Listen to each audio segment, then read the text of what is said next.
Comment s'assurer qu'une stratégie brillante ne reste pas juste une super idée sur un bout de papier? C'est vraiment un des plus gros défis pour n'importe quelle organisation.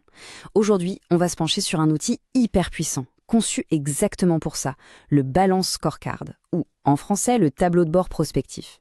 Allez, on explore ensemble comment ça permet de transformer une vision en action concrète. Alors, pour bien piger tout l'intérêt du Balance Scorecard, il faut d'abord revenir au problème de base qu'il est venu résoudre. C'est la grande question qui a tourmenté des tas d'entreprises au début des années 90. Elles avaient des plans super ambitieux, tout était là, mais l'exécution, elle, ne suivait pas. Alors pourquoi ce décalage permanent? En fait, la réponse se trouvait souvent dans la façon de mesurer la performance. La plupart des boîtes se focalisaient presque uniquement sur les chiffres, les indicateurs financiers. C'est un peu comme essayer de conduire une voiture en regardant que dans le rétroviseur. C'est super pour savoir d'où on vient, mais ça ne donne absolument aucune idée de la route qui se présente devant. Et ce focus uniquement sur la finance, ça a des limites assez claires. Ça donne une photo du passé, mais ça ignore complètement les vrais moteurs de la croissance de demain. Quand on ne mesure pas des choses comme la satisfaction des clients ou la capacité à innover, on finit par les sacrifier.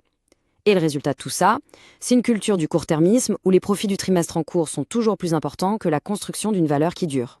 Bon, face à ce problème, deux chercheurs, Robert Kaplan et David Norton, ont développé une solution pour justement dépasser ces limites et offrir une bien meilleure visibilité sur l'avenir. Et le voilà, le fameux Balance Scorecard. Au début, c'était pensé comme un simple outil de mesure, mais ça a très vite évolué pour devenir un vrai système de management stratégique. L'idée, c'est de passer d'une stratégie, qui est souvent un peu abstraite, à un ensemble d'objectifs et de mesures bien concrets, qui vont guider l'action de tout le monde au quotidien. La philosophie au cœur de l'approche, elle est super bien résumée par cette phrase. Si on ne mesure que les profits, devinez quoi, on aura des actions qui ne visent que les profits. Le but du BSI, c'est donc d'élargir le champ de ce qu'on mesure pour que toute l'organisation soit vraiment alignée sur les objectifs stratégiques de long terme. Et c'est là qu'on comprend la différence fondamentale entre un tableau de bord classique et le Balance Scorecard. Le premier, c'est comme le compteur de vitesse de la voiture. Il dit à quelle vitesse on roule, maintenant. Le BSC, lui, c'est le GPS. Il montre la destination finale, le meilleur chemin pour y aller, et il nous alerte sur les étapes clés du voyage. Alors, concrètement, il suit quoi ce GPS stratégique? Eh bien, le BSC propose une vue équilibrée autour de 4 perspectives qui sont fondamentales. On commence par la perspective financière qui reste évidemment centrale. C'est logique, c'est un peu l'aboutissement de toute la stratégie.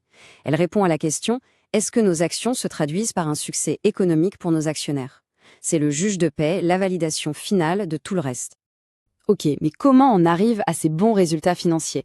La réponse, elle est là, en ayant des clients satisfaits. Cette perspective, elle nous force à identifier très précisément qui sont nos clients et ce qui est vraiment important pour eux. C'est la clé du succès, parce que la satisfaction client d'aujourd'hui, c'est le meilleur indicateur des revenus de demain. Parfait, on sait qui sont nos clients et ce qu'ils attendent. Mais maintenant, comment on fait pour leur livrer cette valeur? C'est tout le rôle de la perspective des processus internes. Elle nous oblige à identifier et à maîtriser les opérations qui sont critiques, que ce soit l'innovation, la production, le service après-vente, bref, tout ce qui permet de tenir la promesse faite aux clients. Et là, on arrive à la base de toute la pyramide. Cette perspective, elle se concentre sur ce qu'on appelle les actifs intangibles. Les compétences des équipes, les technologies qu'on utilise, la culture d'entreprise. C'est littéralement le moteur qui va alimenter l'amélioration dans toutes les autres perspectives. Sans ça, rien ne bouge. Mais la vraie magie du Balance Scorecard, ce n'est pas juste d'avoir ces 4 domaines. Non, son vrai pouvoir, c'est la façon dont ils se connectent entre eux pour raconter une histoire. L'histoire de la stratégie. Et cette logique, elle est limpide. C'est une chaîne de cause à effet. On part du principe que si on investit dans la formation de nos équipes, alors on va améliorer nos processus. Si nos processus sont meilleurs, alors nos clients seront plus satisfaits. Et si nos clients sont satisfaits, alors ça générera de meilleurs résultats financiers. D'un coup, la stratégie devient une série d'hypothèses logiques qu'on peut tester et mesurer. Et cette logique de cause à effet, ce n'est pas juste une idée en l'air, elle est faite pour être visualisée. C'est ce qu'on appelle une carte stratégique, ou strategy map. C'est un outil incroyablement parlant qui permet de voir toute l'histoire de la stratégie avec tous ses liens sur une seule et même page. Bon, voyons maintenant comment le BSC se place dans le paysage actuel des entreprises et surtout comment il peut aller bien au-delà d'un simple cadre pour vraiment transformer une culture. Le BSC est souvent mis en balance avec un autre cadre très populaire, les OKR. Et comme on le voit ici, ils n'ont pas tout à fait les mêmes forces.